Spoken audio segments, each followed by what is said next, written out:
Assalamualaikum warahmatullahi wabarakatuh. Perkenalkan, nama saya Irna Nurhaliza Bempa, Stanbook A50120017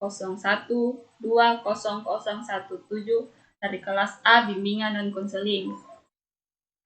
Di sini saya akan memaparkan materi yang berjudul fungsi dan bimbingan konseling. Fungsi bimbingan dan konseling itu mencakup beberapa poin. Poin pertama itu pemahaman. Pemahaman membantu peserta didik agar memiliki pemahaman terhadap dirinya dan lingkungannya, supaya dapat mengembangkan potensi dirinya secara optimal dan menyesuaikan diri dengan lingkungannya secara dinamis dan konstruktif. Kemudian dua, fasilitas. Fasilitas memberi kemudahan dalam mencapai pertumbuhan dan perkembangan yang optimal, serasi, selaras, dan seimbang seluruh aspek dalam diri peserta didik. Kemudian yang ketiga, penyesuaian. Peserta didik dapat menyesuaikan diri dengan lingkungannya secara dinamis dan konstruktif. Kemudian yang keempat, penyaluran. Penyaluran membantu peserta didik memilih kegiatan ekstrakurikuler, jurusan atau program studi dan menempatkan penguasaan karir yang sesuai dengan kemampuan, minat, dan bakat. Kemudian yang kelima, adaptasi. Adaptasi membantu pelaksana pendidikan untuk menyesuaikan program pendidikan dengan latar belakang pendidikan, kemampuan, minat, dan bakat peserta didik. Kemudian yang keenam itu pencegahan atau preventif, mengantisipasi berbagai masalah yang mungkin terjadi dan berupaya untuk mencegahnya supaya tidak dialami oleh peserta didik. Teknik yang digunakan adalah pelayanan orientasi, pelayanan informasi, dan bimbingan kelompok. Kemudian yang ketujuh, perbaikan.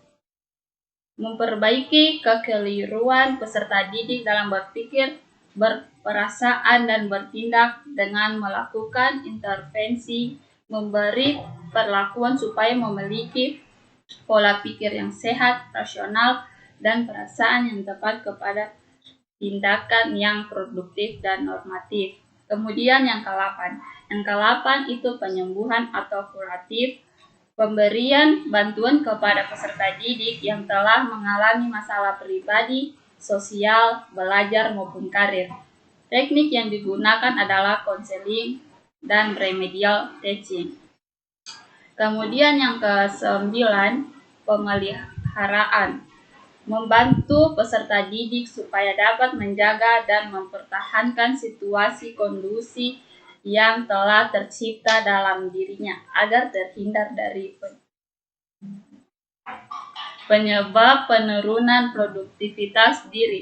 Buat program-program yang menarik, reaktif, dan fakultatif, pilihan sesuai dengan kemampuan, minat, dan bakat peserta didik.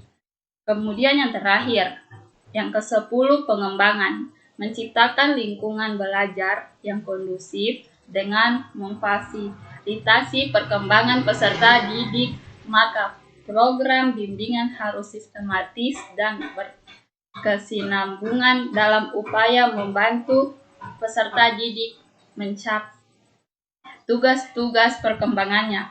Teknik yang digunakan adalah pelayanan informasi, tutorial, diskusi, kelompok, brainstorming, homeroom, dan karya tulis.